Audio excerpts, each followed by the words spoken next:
bedrooms were located here, the dining room, drawing room, the sitting rooms. And then on the third floor, the master bedroom, the ladies' boudoir, dressing rooms. And then at the top, the nurseries and the nanny's bedroom. Children and nanny were at the top of the house. And in the basement, they had their kitchens and pantries, housekeepers' quarters. The housekeeper lived in as well. And then the local staff came in every day to work in the house, a maid, a stable boy. And the first job that the maid had was to buy a water supply. She had to oversee the delivery of this water because there was no plumbing. And water carts went around selling it. So it was delivered into a tank in the kitchen. And it had to be recycled very carefully throughout the day. Now the maid hardly ever had to worry about bath water.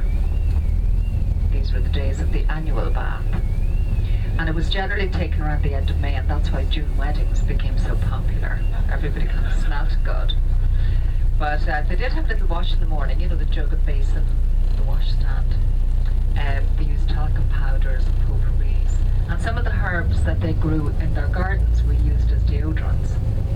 And the ladies wore makeup, very pale white makeup.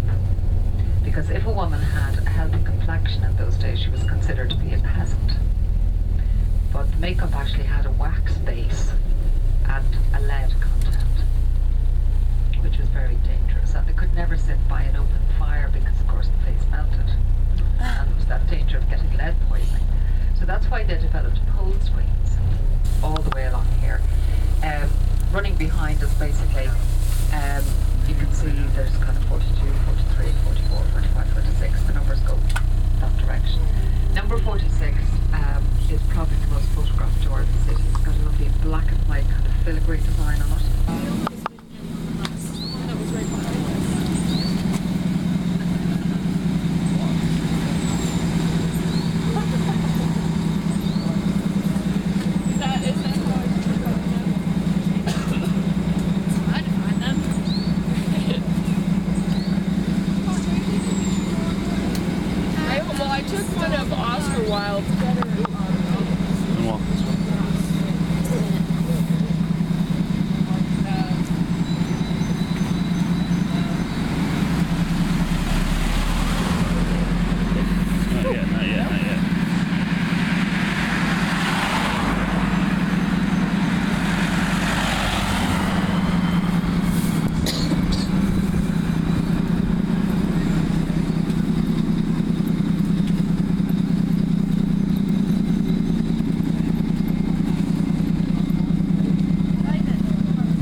Fan lights, all kinds of lovely door furniture. And you're probably wondering, why are you taking pictures of doors on a Sunday morning in Dublin? But you notice you weren't alone, there was other people doing it as well. We're actually very famous for our Dublin doors, and we don't know exactly how we evolved to have them, but we have very good theories and stories. And I think the most popular version is that in the 18th century, when all these houses were being built and streets and squares developed, the doors were all painted black. And this is very credible because the Georgians did like order and symmetry in their architecture, everything looking the same, little rows of brick-fronted houses with granite steps leading to the front door and wrought iron railings, the whole works. But the black doors caused problems because visibility wasn't very good at night.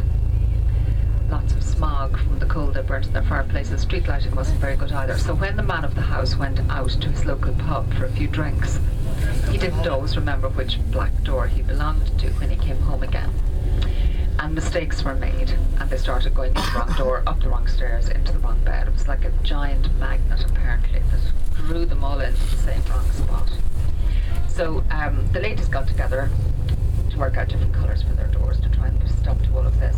And everything was working well until some of the men were caught doing it again. And their excuse was that they were colourblind. So then they changed all their fan lights and doorknobs and door knockers and foot scrapers, and that's why we have the lovely doors in Dublin.